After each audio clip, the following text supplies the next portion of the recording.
हाँ विद्या बुलैया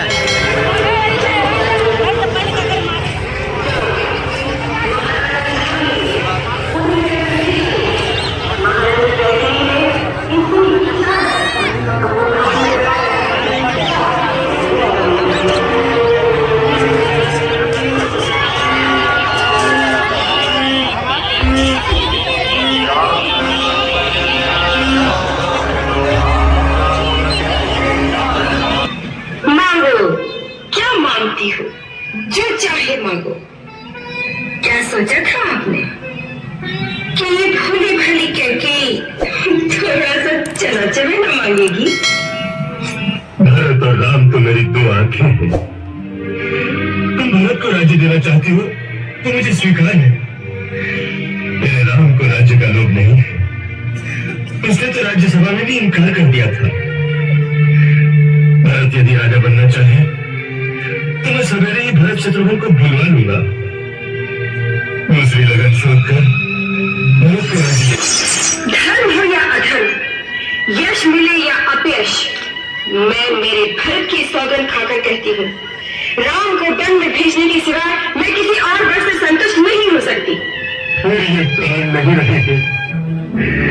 अरे निर्दयी, निष्ठुर, सूर्य के बिना ये संसार रह सकता है, जल के बिना मछली रह सकती है, किंतु राम के बिना दशरथ के प्राण नहीं रह सकते।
उनकी करनी ऐसी जान पड़ती है जैसे पृथ्वी को राक्षसों से रहित कर देंगे। उन्होंने विराट जैसे बहुत से बलवान राक्षसों को भी मार डाला है, जो अपने आहार की खोज में तपोवन में जाकर ऋषियों मुनियों का भोजन करके जीते थे। इस दोष के लिए वो अवश्य ही धन के भागी है। दूसरे ने उन पर आक्रमण करके उचित ही किया था। ये केवल आलोचना था।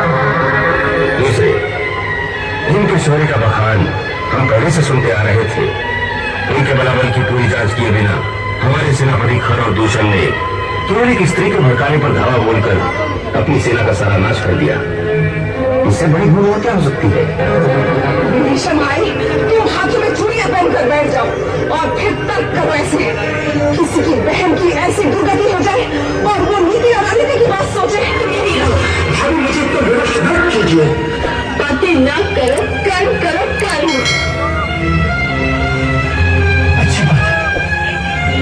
आपकी आज्ञा का पालन करने के लिए आज पहली बार लक्ष्मण अपने प्रभु श्री राम की आज्ञा का उल्लंघन करता है। आप ऊपर चली जाइए।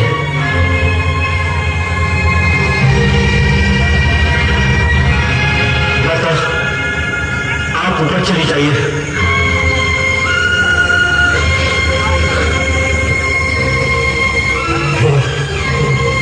मुझे छोड़ो करना क्या पुकार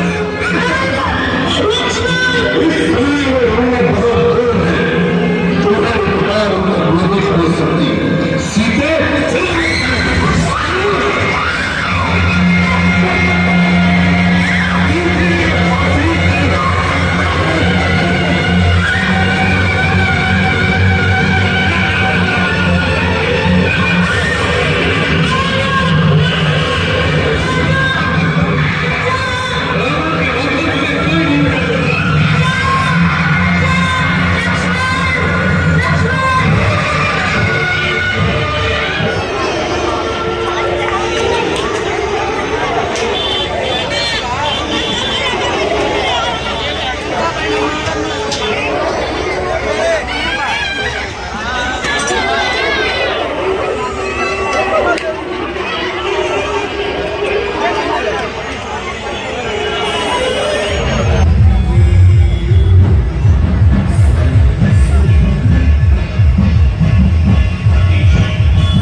एक दिन वन विहार करते करते वो एक नदी के तट पर जाता सहेलियों के साथ